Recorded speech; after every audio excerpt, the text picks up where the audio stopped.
is here, which is really good. That means that it will this talk will be shown on channel 28. It usually takes a couple of months for it to be shown, but then they can show it for 2 or 3 years after that. So anyway, welcome to you explorers and seekers of answers for the final time. Final time. This is the final Big Questions Forum of this year. Thank you to Susie Cole, President of the Interfaith Council of Rossmore, the Big Questions Committee, Ruth Ahern. I think you probably all know her, or maybe some of you don't. Maybe raise your hand, Ruth. Ruth, let us know who you are. Reverend Channing Miller, Reverend, there you are. And Gloria Sunshine, you're here somewhere. Will McGarvey, thank you so much, Will, for hosting us all year and for mentoring me. I really, really, really appreciate it. Will is the executive director of the Contra Costa Interfaith Council, and a guy that just, he must be cloned. He is involved in so much good work all over the county. It's absolutely amazing. And he's also our Zoom host. And of course, thank you to Dr. Erica Baines, representing Sikhism, our speaker for today. The Big Questions Committee hopes that you have been stimulated by these Big Questions forums and that you're encouraged to continue to ask your own big questions and seek for answers everywhere. I would like to give you a brief summary, and it is brief, of some of the highlights of 2020 so far. And of course, we still have one more to go with Dr. Baines. As we have explored this year's big question, what is the relationship between science and religion in today's world? We have been taken on a journey through seven different religious spiritual paths, and what each has to say in answer to the big question. These gems can only be glimmers of the richness and breadth and depth of each path. From Rosicrucians, alchemy is the father of science, which is the material world and is a metaphorical process of taking things apart and putting them back together. Religion is of the spiritual world.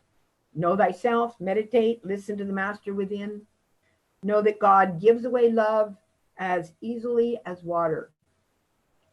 From Baha'is, if religion were in harmony with science and they walked together, much of the hatred and bitterness now bringing misery to the human race would be at an end. Religion and science are the two wings upon which man's intelligence can soar into the heights with which the human soul can progress. It is not possible to fly with one wing. Progressive Protestant theologians are offering scientists a different way of looking at the universe. Science and religion share the reality of relationship as foundational. God is relational, and we are created to be in relationship. There's a magnetic connection, interaction between prayer and science.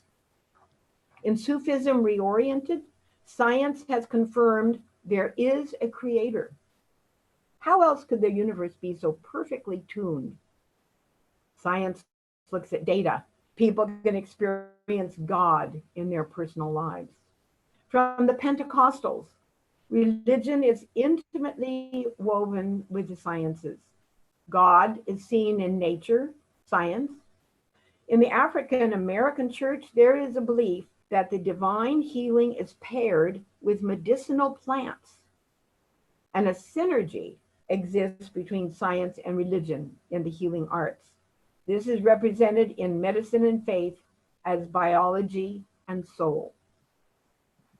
In Urantia, God, the universe pattern maker and originator of reality, created the patterns found in all the sciences, from astronomy, chemistry, mathematics, geology, and on. And God gave each mortal a fragment of the divine self in order for that mortal to experience a personal connection with the original personality. And in Islam, Science and faith are two mighty oceans. These two oceans meet within the human soul. The interaction of science and faith is within each of us, not out there among the stars or the jungle of fuzzy and obtuse ideas. So, we have common threads. Throughout each of these 7 presentations, there's at least 2 golden threads woven into the big picture. Number 1, science and religion are intimately and ultimately connected. You cannot have one without the other. Number 2, relationship is essential and found in both science and religion. There have been many times in the history of our planet when both science and religion have played a crucial role. But as you all know, perhaps at no other time than now does it seem so essential that both realms are explored and incorporated into our individual philosophies. If we have a personal foundation of faith, which is integrated and connected with a knowledge of science, then perhaps we can go forth with hope in the goodness of God and the relevance of science to improve our daily lives. And now it is my pleasure to introduce our speaker today, Dr. Erica Baines. Dr. Baines is an elected council member of the Interfaith Council of the Contra Costa County and has spent 25 years learning and teaching the foundation, virtues, and principles of Sikhism. Her education background includes applied management and decisions sciences. Now there's a class for you. With a focus on computer information systems and finance and accounting, none of which I know anything about, so I should probably be taking your class. During the last 20 years, she has managed to juggle between raising 2 children, running a business, teaching at St. Mary's College, and serving on the board of directors of many nonprofit organizations.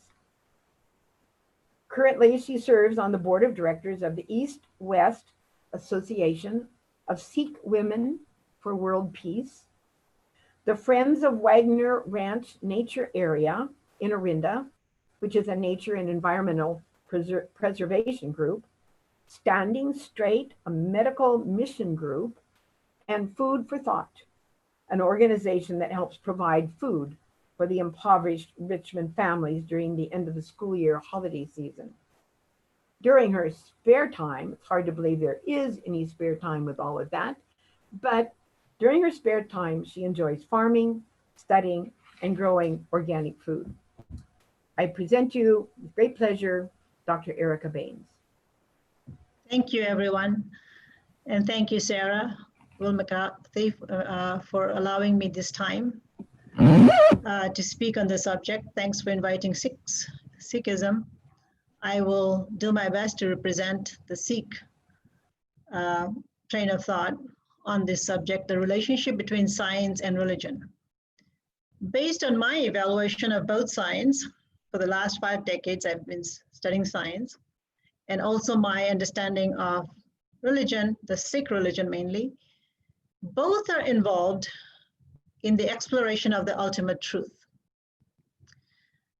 The science explores the nature or its manifestations through the material world, whereas religion, as far as Sikhism goes, and as far as what I know from my understanding of my 25 years of studying Sikhism, is that it explores the consciousness and its flux in molding the destiny of man and also the destiny of life or creation itself. The Sikh Holy Scripture is basically made of philosophies from 13th through 15th centuries, philosophers from every religious group of that area. The area I'm talking about is the eastern area, the 28,000 kilometers in and around Pakistan, where the origin, current day Pakistan, where the origin of Sikhism is. Guru Nanak was a founder. He actually traveled between 1500 to 1524, 28,000 kilometers to basically preach his message that he was able to convey so successfully in that region of basically peace, compassion to all mankind, to eliminate discrimination and inequality,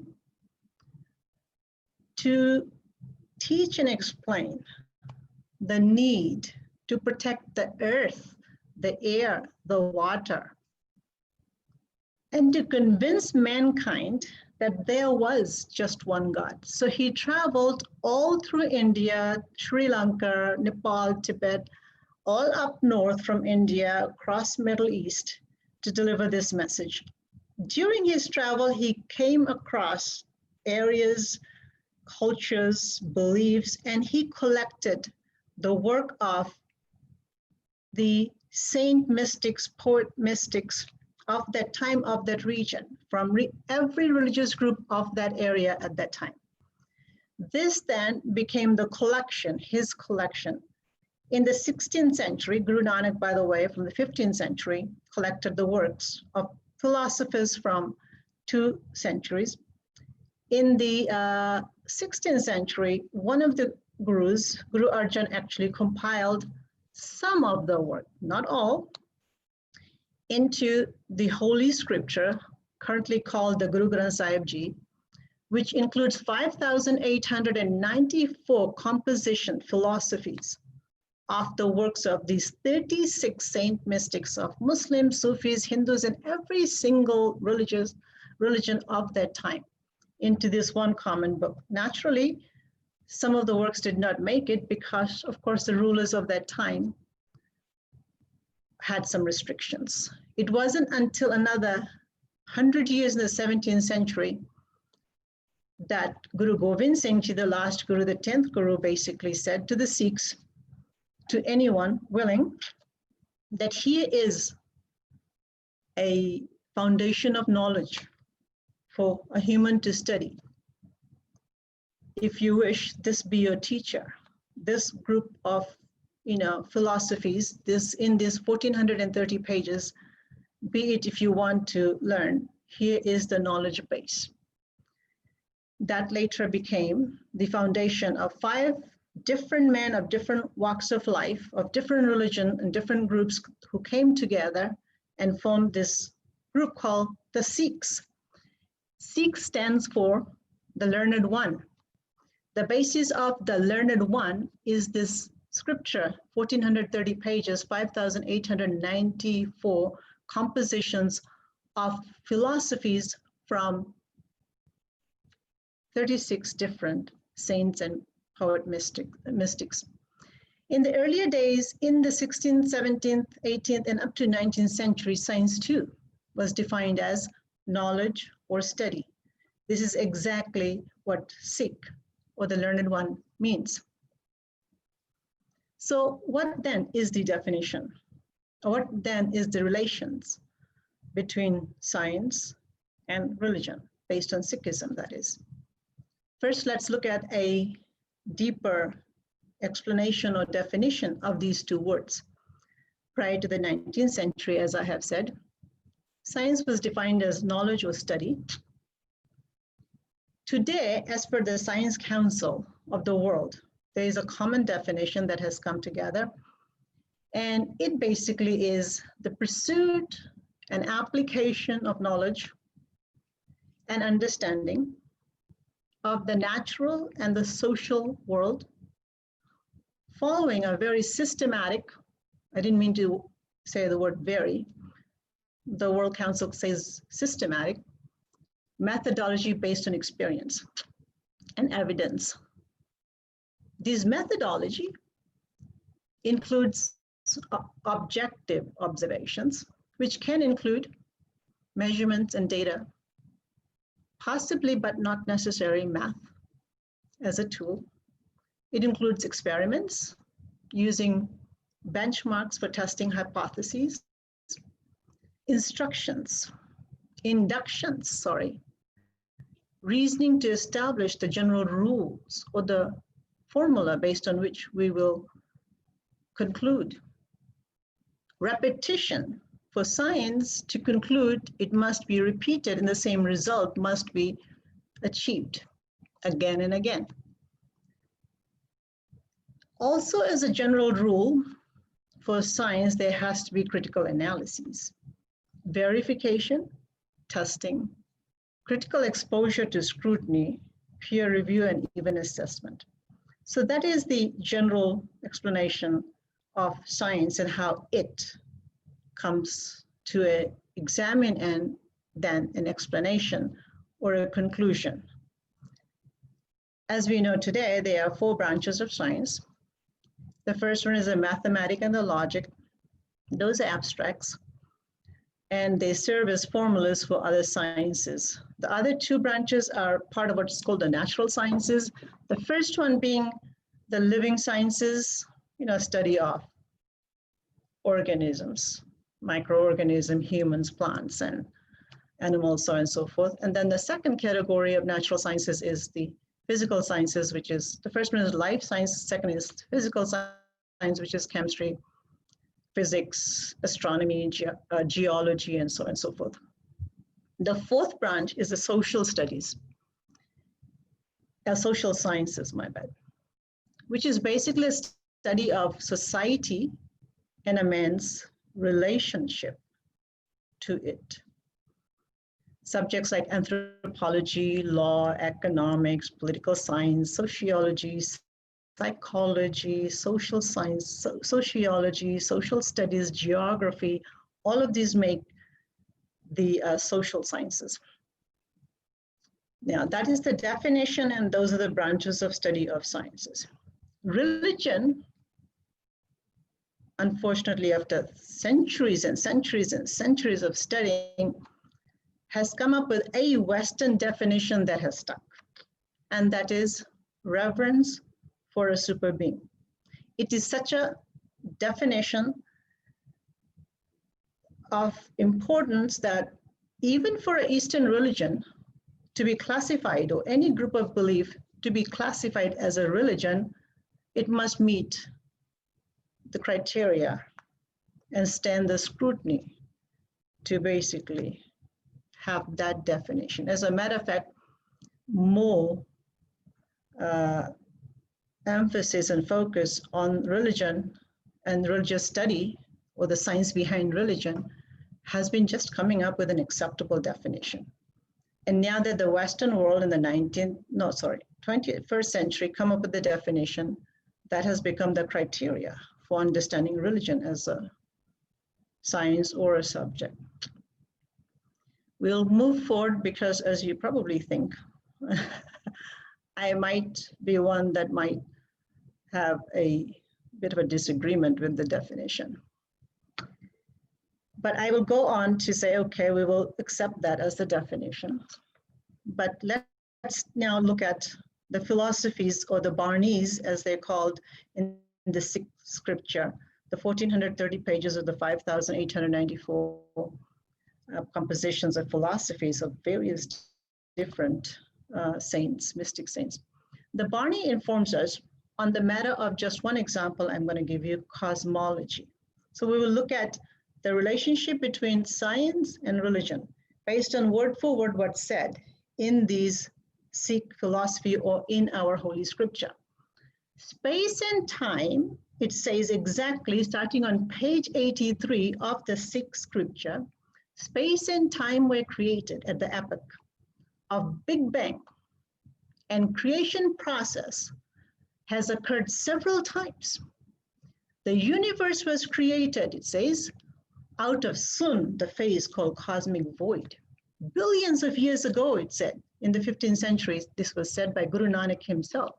On page 83, it states, there are millions and billions of stars, solar systems, and galaxies in the universe, and it is almost impossible, beyond the human reason, to account for the whole system. It goes on from page 83 to 275, explaining cosmology, life, creation, life science, natural sciences, and so on and so forth. While these were Guru's word, there is also evidence that in the religion, this was not a strange concept at all. On 275, Guru Nanak explains, in this composition called Rag Maru Sohile, which is a concept of Dhundakara, it said, it explains the dark matter and dark energy. Science in the 20th century, starting in 1922, then progressing to 1924 when it became a little bit informed on Big Bang, then proceeding to 1927, once Einstein's theory of relativity became the central theme of validating this Big Bang theory. And after many decades, with the advancements of technologies, including telescopes, satellites, computer systems, simulations, etc., astronomers and cosmologists were able to explain this Big Bang theory. Then now, just in the 21st century, starting in 1990, science started to explain a missing link. They started to explain something that even after accepting the Big Bang theory, they were still missing. What was unexplained was the dark energy in the study of cosmology.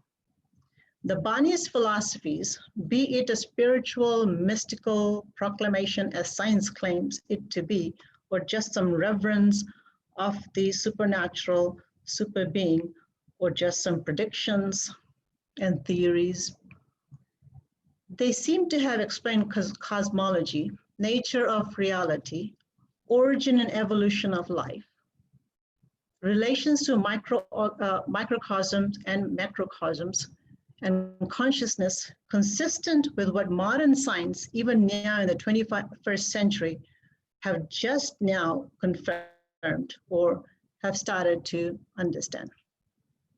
So let's use climate change as one example, as that is where the relevance of science and religion and in today's world is more prevalent. Both science and religion are engaged, as I said, in the exploration of the ultimate reality. The third word in the title of the Sikh scripture is Sat Nam, which means the ultimate truth. Right after the first two words, Ik and Onkar, means there is one creator for all being, one source, one force for all life forms. Science examines through rigorous testing of preserved geological records, physical, chemical, biological material, and measure based on all known measurements, tools, not just knowledge, but tools and techniques, and validates, repeats through testing and scrutinize to come up with the answer of the big question. Then as new knowledge becomes available, they add that and then they come up with a new conclusion of what was unknown. So let's look at religion. Using hundreds of century-old philosophy, just explains. Doesn't study data, doesn't validate, doesn't scrutinize, just explains. What does it explain? It's and destination. Our deed determine our destination. So is said in the morning prayers of every Sikh, with even a 2 and 3-year-old is able to recite.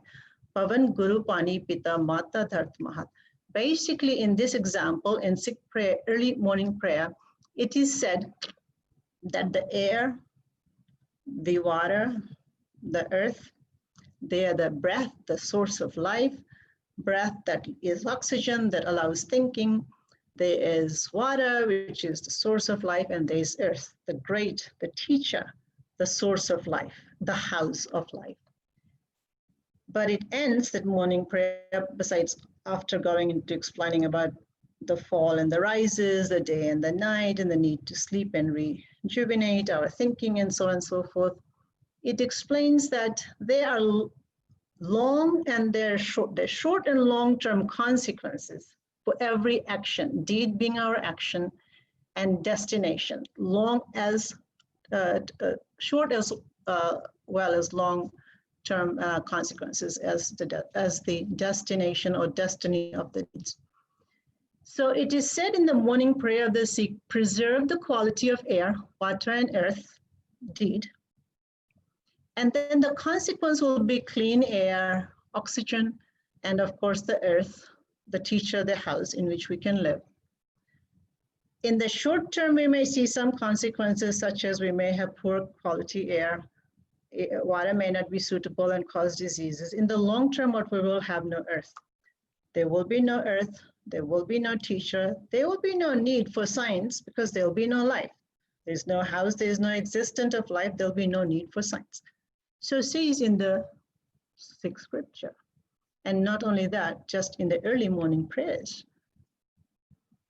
Science subjects included in the Sikh Banis to this level of detail of deed, our actions, and the destiny, the consequences, not just the short, what we will see in our lifetime, but what will be of the lives that will exist or not exist after our lifetime. In the Sikh scripture or the philosophies, use of drugs, tobacco, alcohol, opioids, and its effect on the mental and the physical health. Psychiatry. One example in one of the Banis is about how to detect the existence, the signs of mental depression, how to test it, how to recognize it, and even the importance of recognizing depression early and treating it and its impact on the person and their ability to continue as a normal functioning human being. The Sikh Banis and philosophy is full of these examples of different forms of depressions and conditions of mind, such as psychosis and depression. Also, the philosophies on stress and its effect, not just on our mental, but as well as our physical being,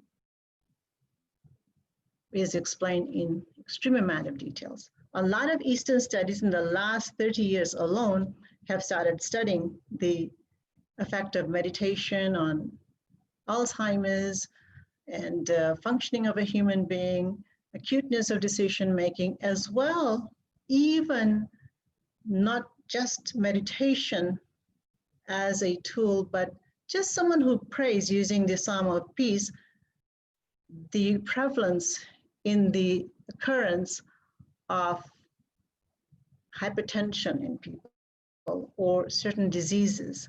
So there was a study that basically was conducted just 7-8 years ago that showed that those people that just pray, forget about meditate, but just pray on the fact that you need to meditate, have actually lower cases, lower occurrence of hypertension and stress-related diseases.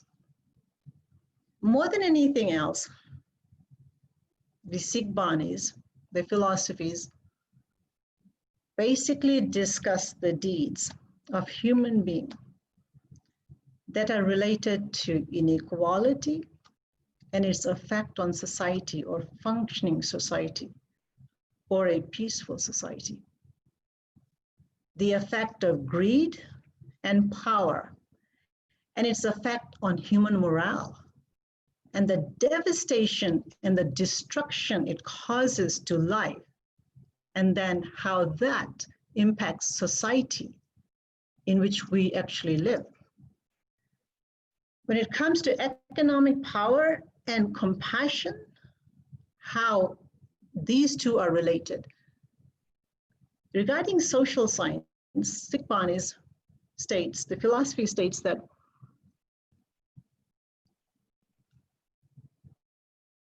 it's just the deeds, our deeds, and how it affects the functioning of the society needs to be a man's knowledge, needs to be the man's understanding before one actually takes this action.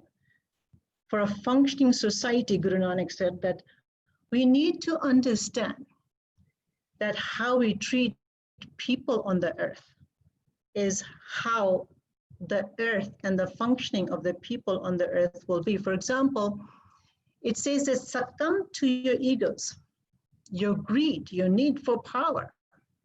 Use the sweat of others.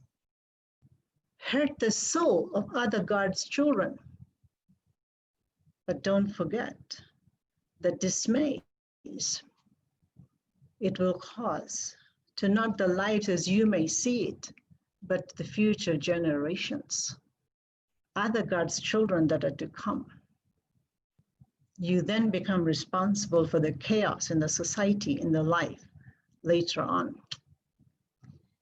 You can rip the world. The first word that Guru Nanak says in the first philosophy that's included, the first composition of the Holy Scripture talks about rip the world, dig all the materials out of it, build your strongest house, bring all the treasures and enjoy it. It is there and you have the power to do so.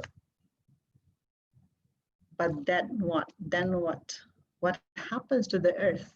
You ripped it of its everything, its essence. What will be left of the house that houses the life? What is the worth of that house, the treasures that you have?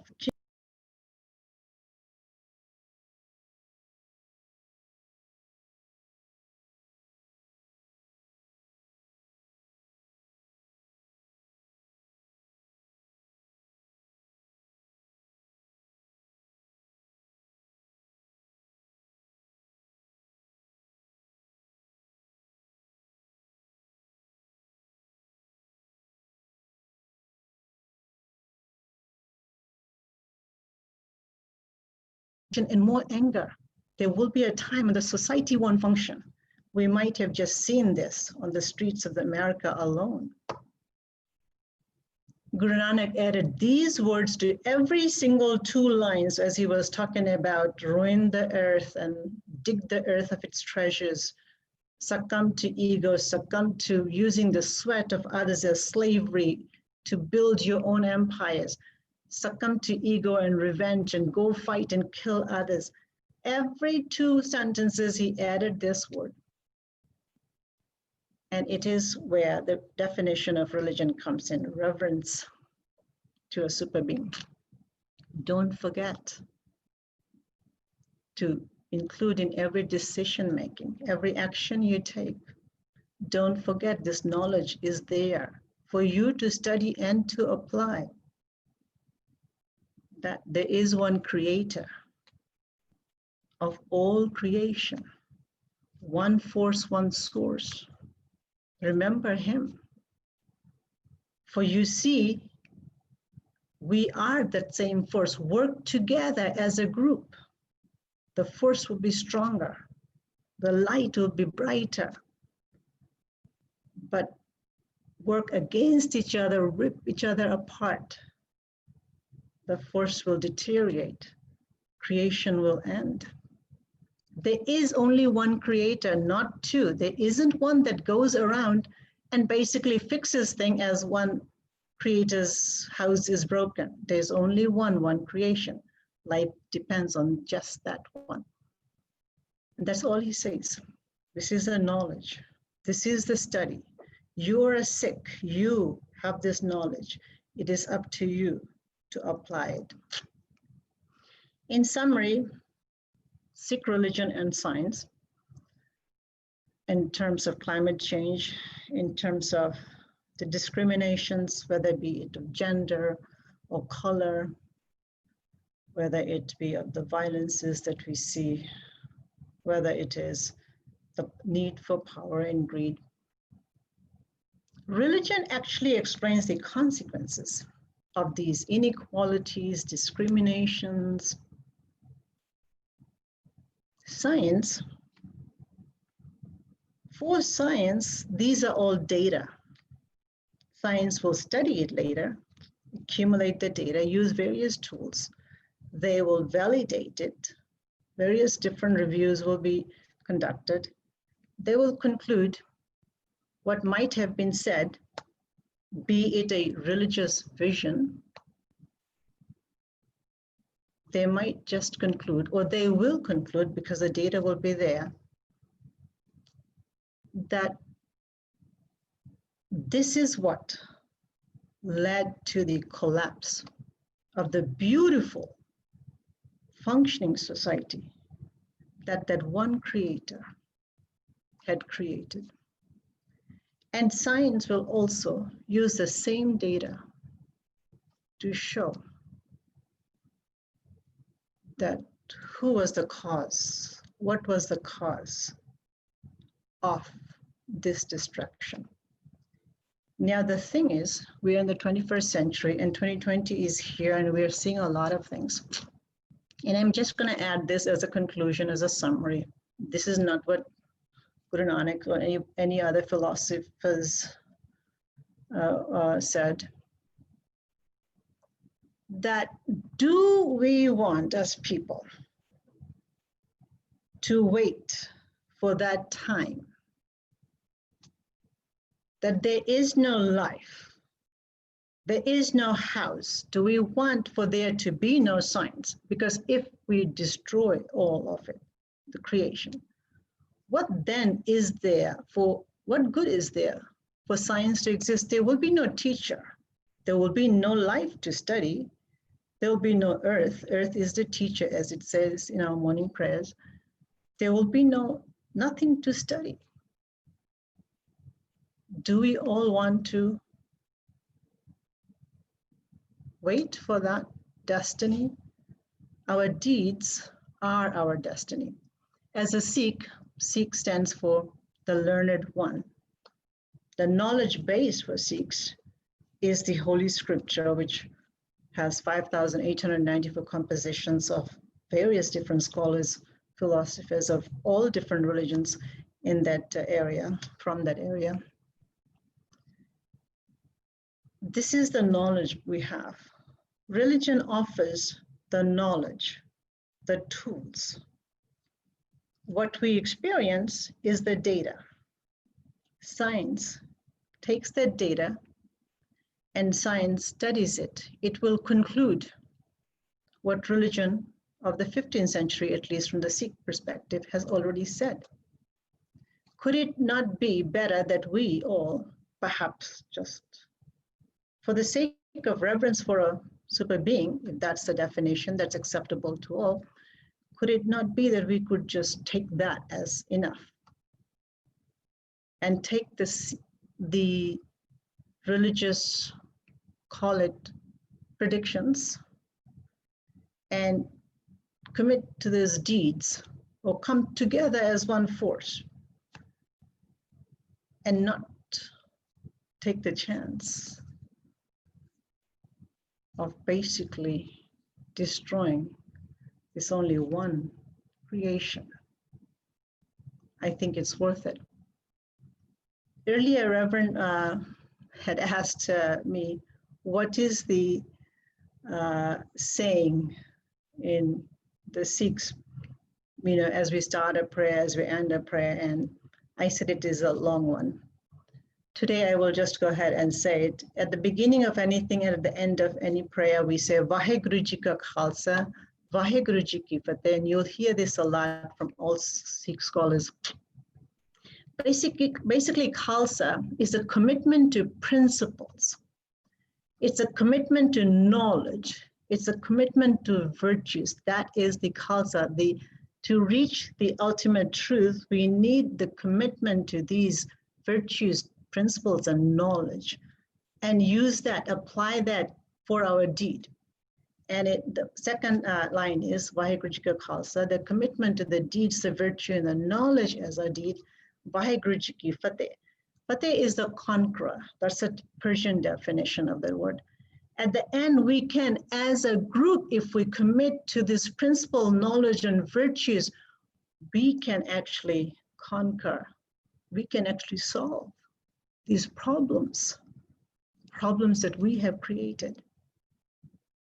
Thank you for giving me a chance to speak today on this subject. It's a very important subject to me. Now, don't want to date myself, but at the age of 22, I was involved in a conversation, this exact same conversation, in my Sikh studies. It was called the Gurmat studies. And I was 22 years old, and I was sitting in front in a group of a lot of 21 and 22, 23-year-olds, all pretty much pre-meds or some, everyone exploring higher education. And the subject was exactly this: science and religion.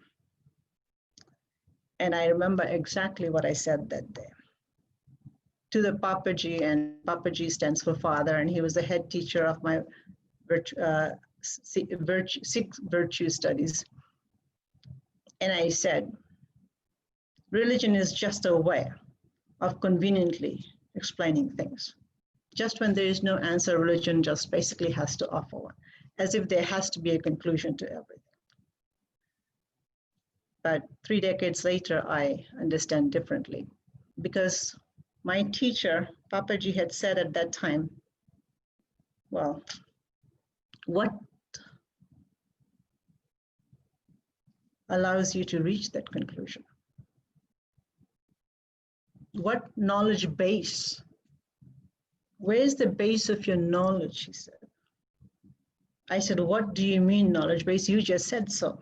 Meditate and everything will become very obvious and clear. The ultimate truth is there in front of you. And he said, yes, but what is the basis of your conclusion? That it is just a simple way of explaining things.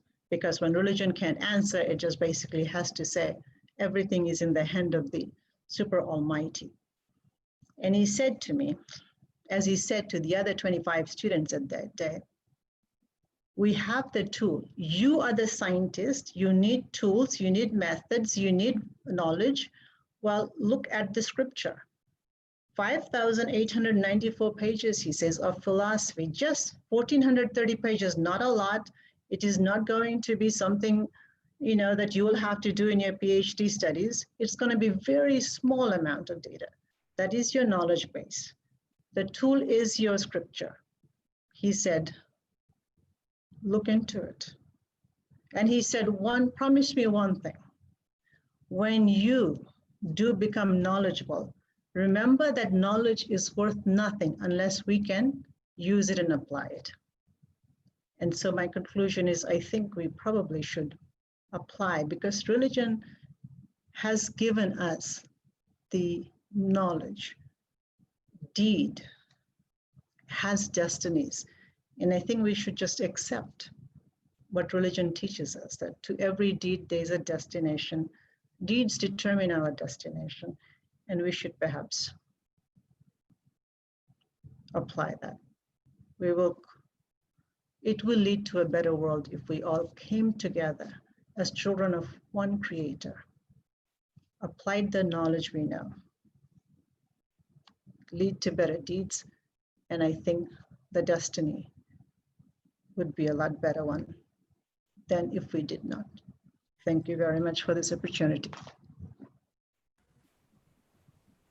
Thank you, Dr. Baines. Now is that was very rich, integrated sharing. And my guess is that there will be comments from those of us who have heard you share the commonalities, the tools between religion and science from way, way back. I was actually amazed to hear that from the 13th to the 15th century that the person, and I need to get the name of the person better, who walked all over and gathered the knowledge from all of the philosophies and religions of that time, he was really interfaith. That's what he did, is he was putting together an interfaith philosophy, which incorporated probably the higher truths of those times. Can you spell his name? Who is the master of that did that? He's a founder of Sikhism. His name is Guru Nanak, Nanak, Guru Nanak. You can research him, Guru Nanak, and his okay, journeys. I heard that name. Yeah, Guru Nanak. Okay. Guru Nanak. You can search his journeys and you will see exactly the areas he studied and who he came across and what his main message was and what was the reason for his travels. And it should be noted that he had no intention of creating a religion, but it just so happens that in the 16th century, one of the gurus took some of the work that he was able to, based on the restrictions of that time, and compiled it. But he did that to create what he said was the need to create an interfaith society. And in doing so, he was actually tortured to death.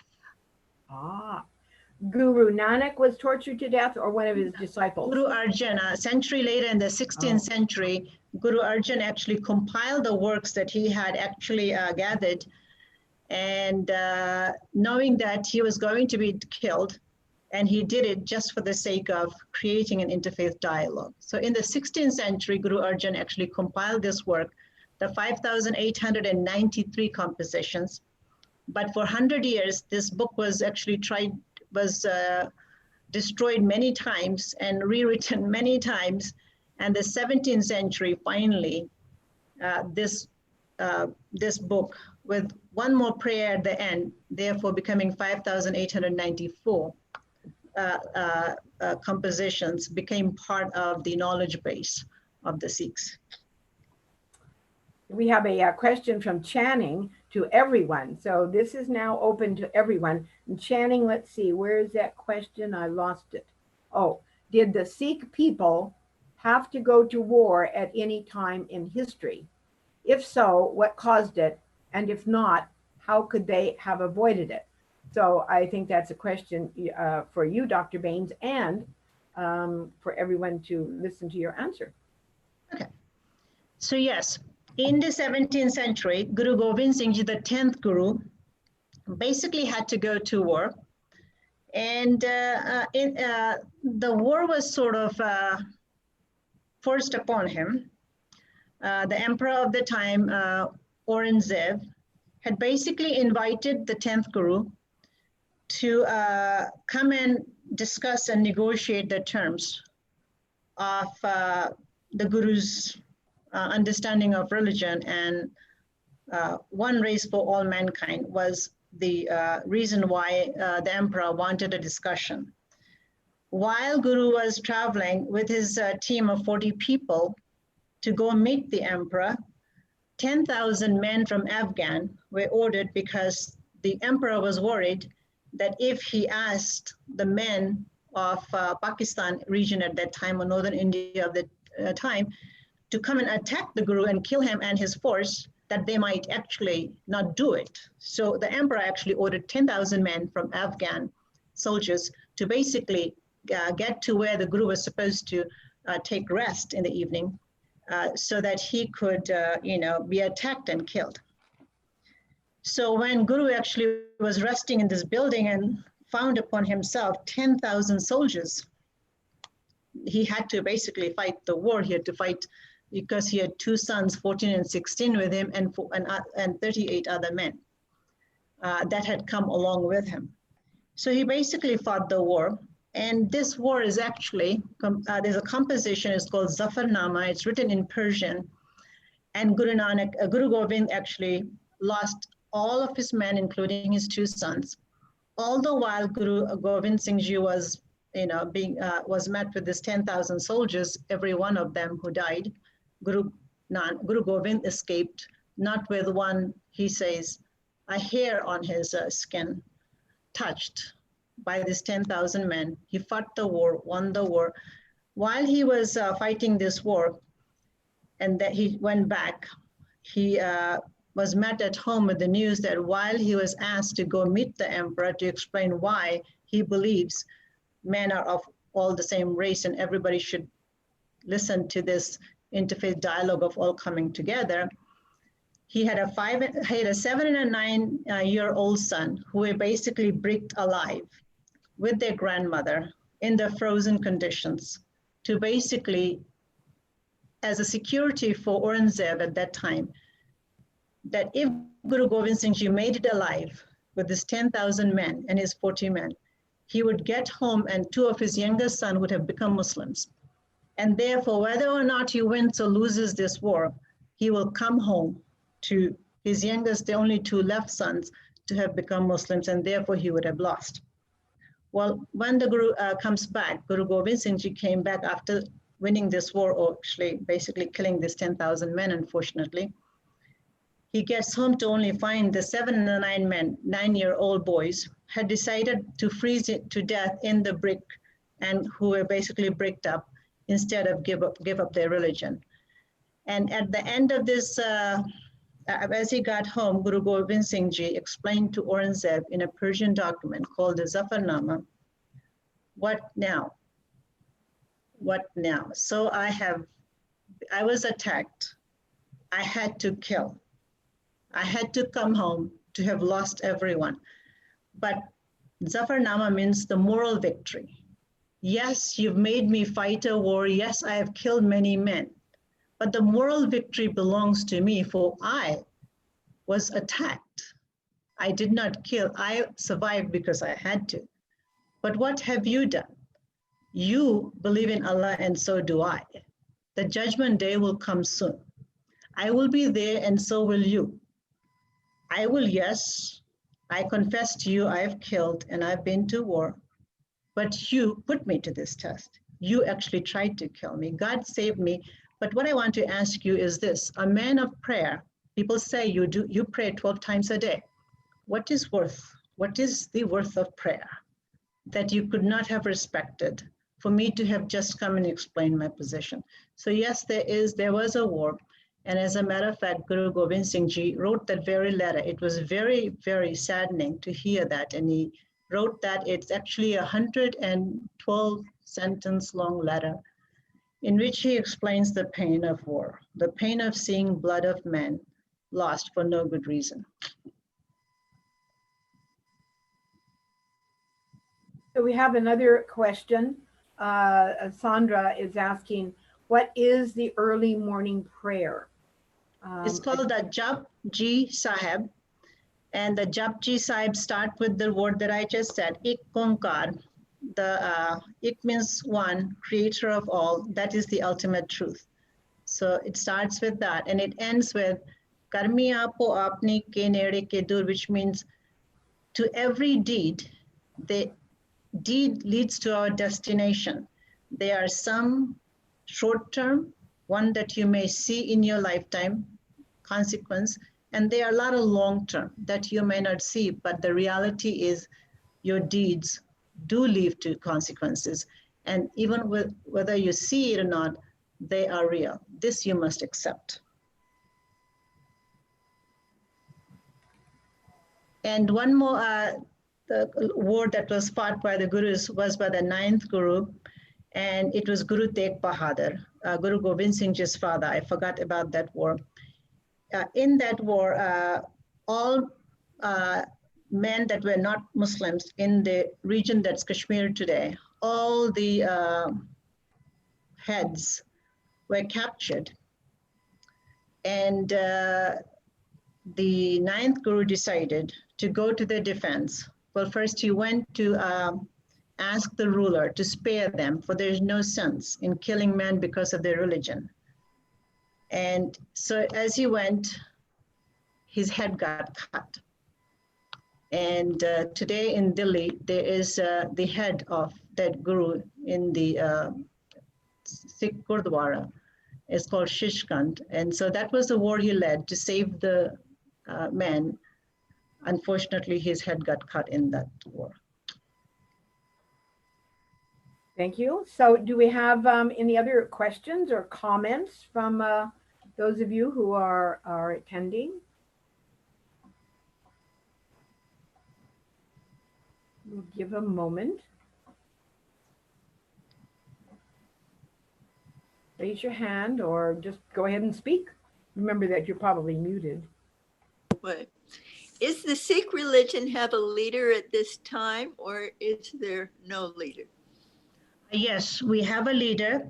The 10th Guru said that there should be no humans as leaders. Knowledge is the leader, and he said the living Guru is the Holy Scripture, the 5,894 compositions of philosophies in the 1,430 pages was actually declared as the leader. Knowledge, the learned one, the term Sikh, is the leader. The leader, the force, is the knowledge, and that should be applied. So the leader itself is the knowledge. And what is the name of the book, the 1,430 pages? What is the name of that book? It's called the Guru Granth Sahib Ji. So it's a pretty thick book, this thick. Uh-huh. And not all of us are basically able to carry a book that thick around all the time. So in 1977, there was an attempt to make the same book in 4 different divisions, first, second, third, fourth volume. And I have that version because it's easier for me to carry that around. So I have a question for those of us that probably will not look into the Sikh book. How do we find our closeness to God, our integration between science and religion? If we don't look into the Sikh religion, how can we come closer to God? So is anybody answering, or shall I answer? Or is somebody else going to answer? It can be a general discussion. If anybody has something to say, please. Or you can go ahead, Dr. Baines. Okay. So for how my Papaji answered that, because it's a question I had asked many times. And Papaji said this way, what kind of question is that? And so I said, what do you mean? You always say that's a good question. Why this time are you saying what kind of question is that? And he said to me, Man tu jyot saroop hai, apna mool pehchan. So what he said, and it is in the scripture on an exact page he gave me, and till this day, I remember that so well that whenever I have to ask a question, I always go to that page. It says that you are the light of God yourself. Your connection to God is through you. I mean, I know that is a silly way to answer that I asked, and that's the question, that's the answer I got. Until this day, I feel that we all have connection to God. We are the source of Him. We are His light. We are part of the same force. It's kind of like every time I think of it, I think of the Jedi, and it just that's the way Papaji just explained that. We can make the connection. All we have to do is try. It's there. God is within us, is what he said. Beautiful. So how do some of you feel that are listening to this? Do you feel that the light of God is in you? Can you identify with that statement? Come on, let's talk. That's your turn. It's your turn to talk. First of all, thank you so much for that explanation, Erica, because my question was going to be, and it still is, that Sikhism sounds like a very intellectual religion, and what part does the heart play in Sikhism? But I think that you answered, for me anyway, a lot of that question with the connection with God, that you have to feel it inside, and that you have the light of God within and are illumined by that, and you're connected. And to me, for me, that is also my heart being connected in a very big way to God and to everything around me. In the Sikh Virtues, which was the study that I was talking about, I started that at the age of 22. Initially, you learn the principles of Sikhism, and then once you're ready, you do the study of the virtues. That heart is the 5th of the virtues. The first one is just being connected and knowing that you are one with God. Second, being having that understanding of becoming composed and peaceful and the way we interact with each other.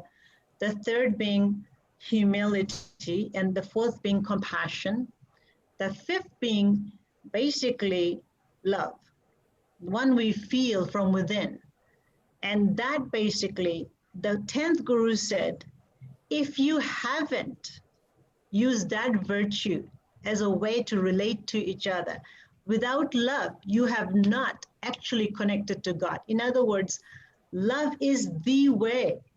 It's the kind of glue, that brings all of us together, makes us more forceful and powerful, and actually leads us to basically become supposedly the force or part of the force. Thank you. That's how I said when I was explained, I always thought of the Jedi.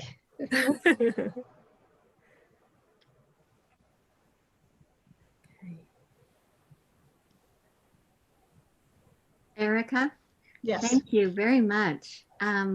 It's a beautiful religion to be one that is so interfaith in its nature, that started so early. And I'm so interested in and curious, can you say more about the end of the earth when we no longer need the earth for learning? That is not what Sikhism says. It says that it is worth saving because we don't want to end creation. Oh, great. Or God's creation. I'm relieved. Thank you. So the point I was making, it was said in the morning prayer, is that our deed leads to our destination, or deeds are, eventually the reason for the destiny, and that God, there's only one creator, there's only this creation, there is this life, there isn't another that will come and fix our problems. Or if we do something wrong and we lose it all, we lose it for everyone. There will be none of us left, there'll be no house left to house us. So it's worth saving, Yes, is what it said. So it's not like the earth will be over, but our deeds can basically save it. And then we should focus ourselves to those applications of that knowledge to save the earth and save the life in it. Thank you for correcting me.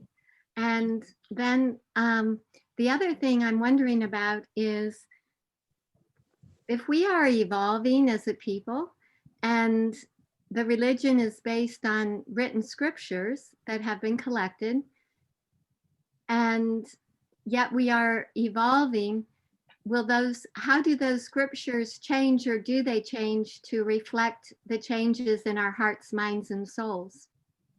That's a very good question. As a matter of fact, maybe I was about 23 or 24, I asked that of my Papaji.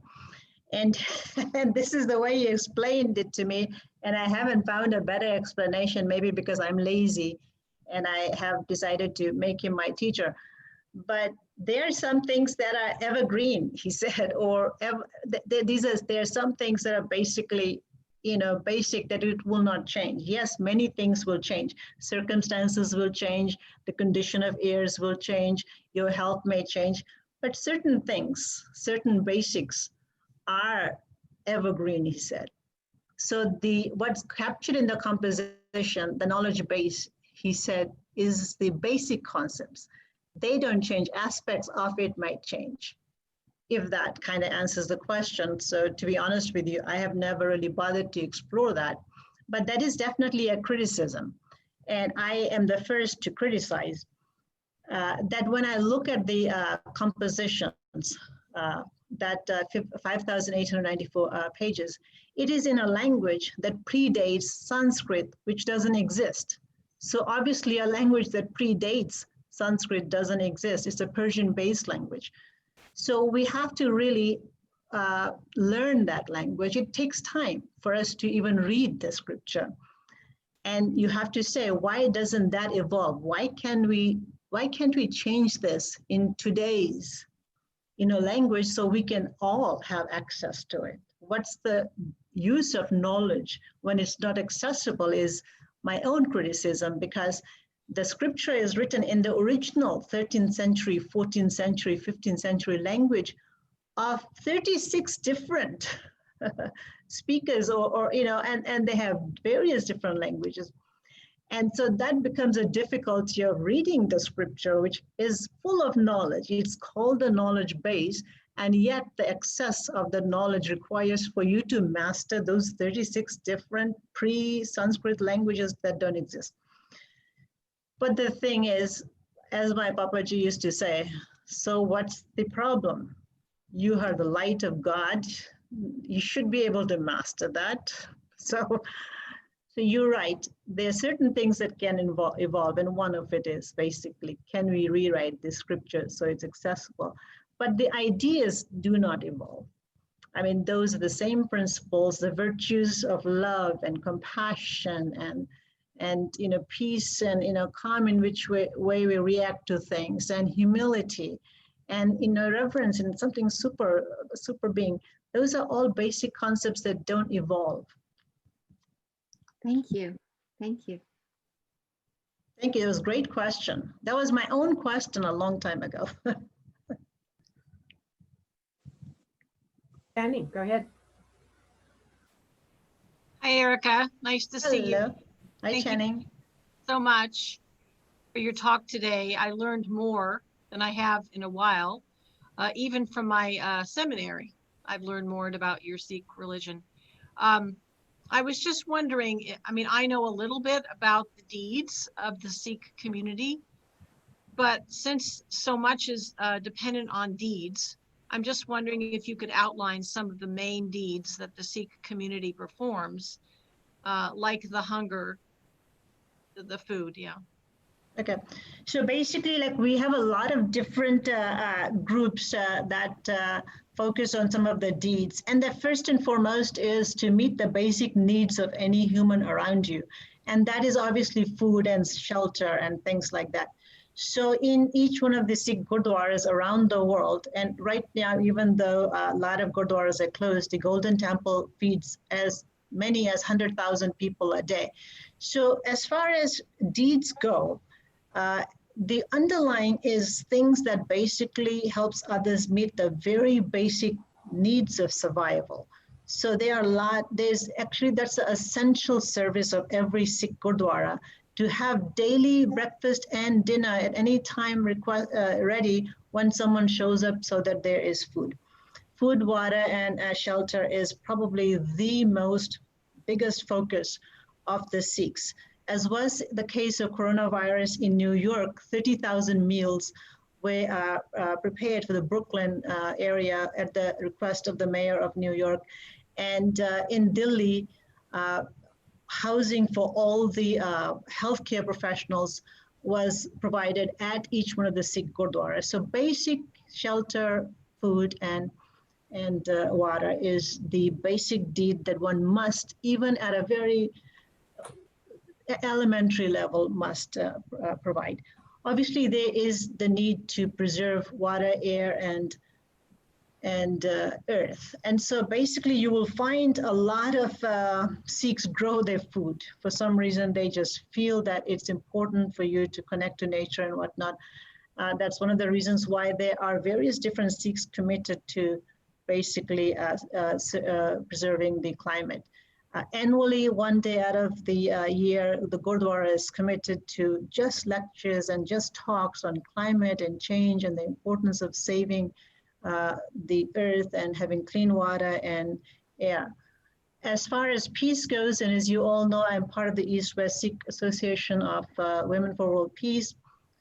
Annually, every September, we hold international 100% Gurdwara temple commitment to praying and discussing peace and how to become part of peace. This year alone, we had virtual peace prayers.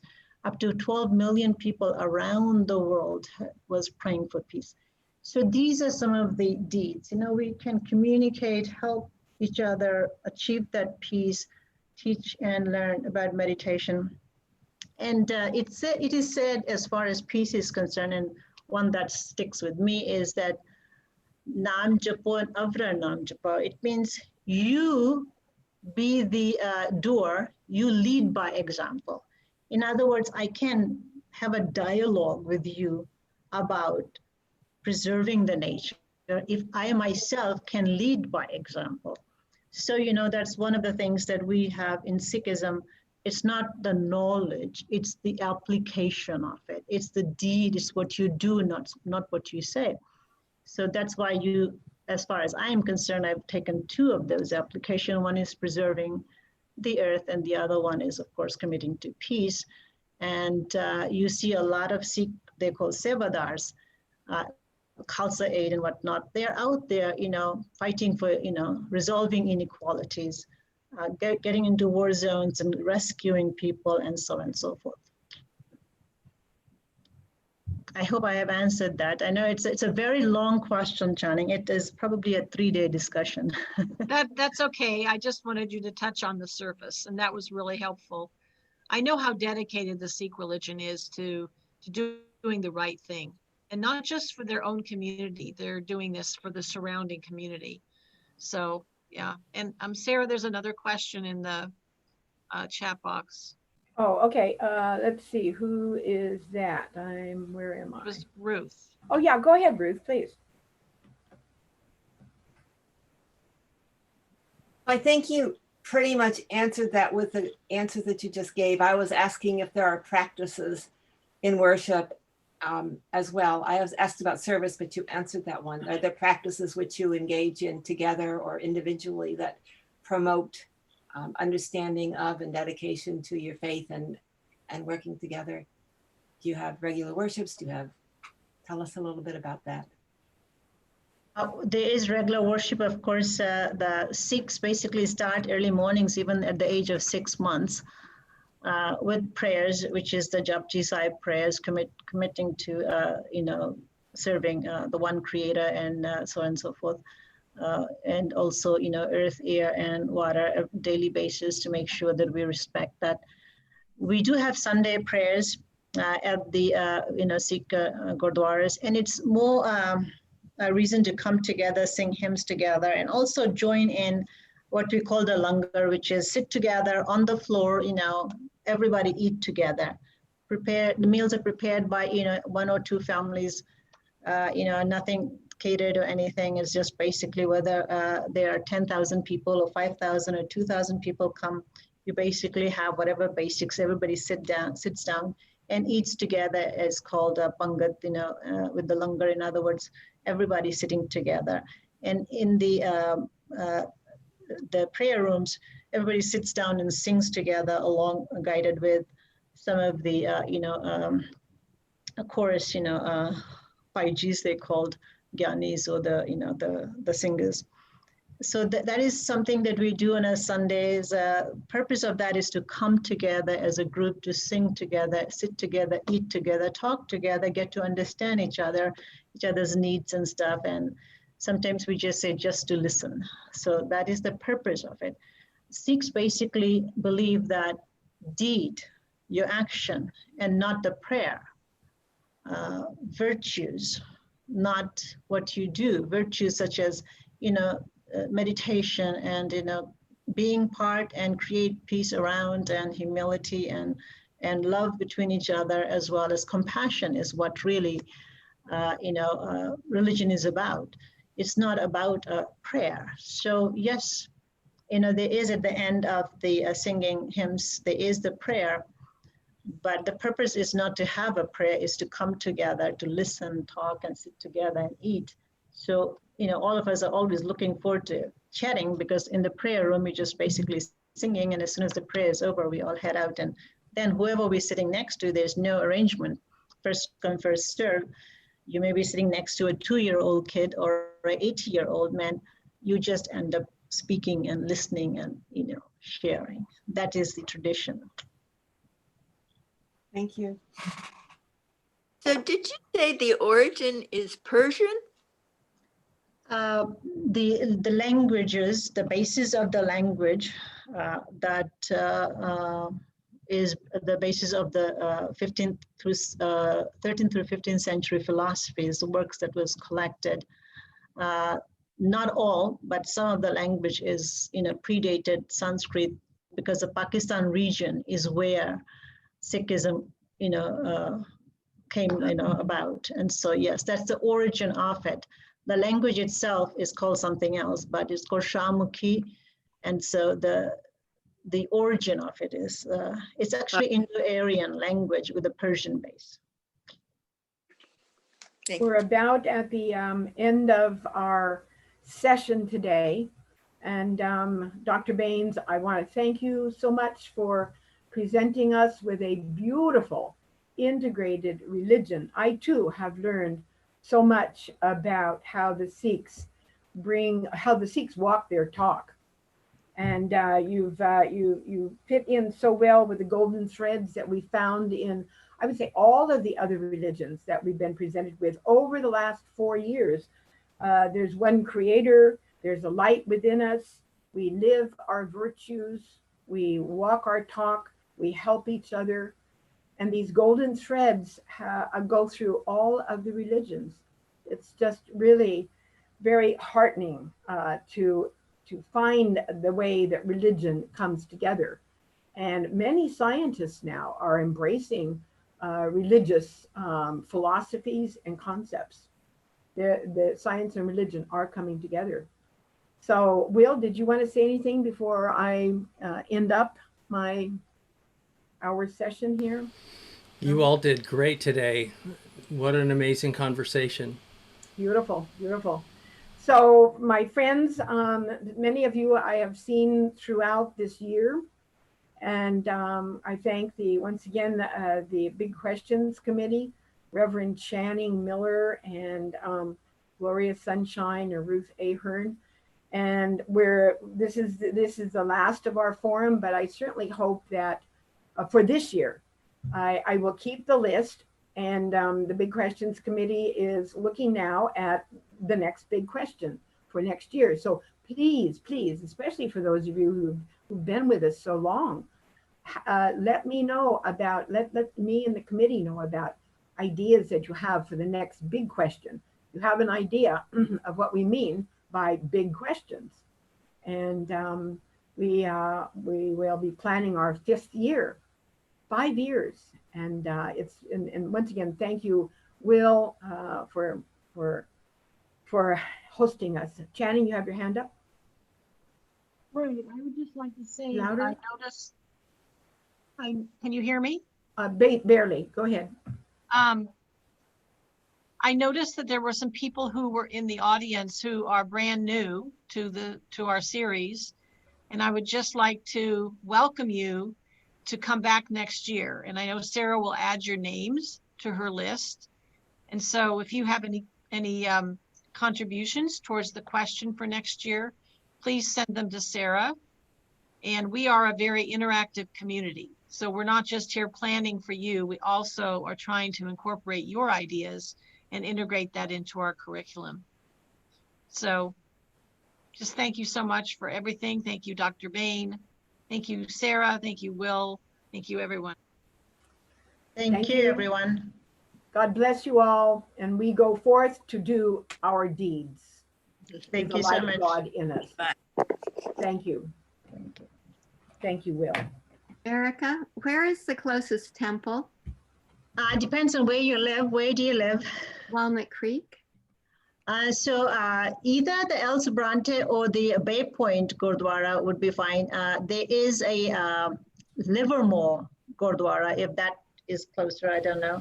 And Pittsburgh, Gurdwara. Pittsburgh, Bay Point, and Livermore. There is a get-together in Pleasanton and San Ramon, but it's a smaller group. But that meets only regular, once a month or so. The Ikankar group? Yes, Ikankar group. Are they still meeting? Are they meeting online? They've meeting virtually, yeah. And we have created, like our group, the East-West Association of Sikh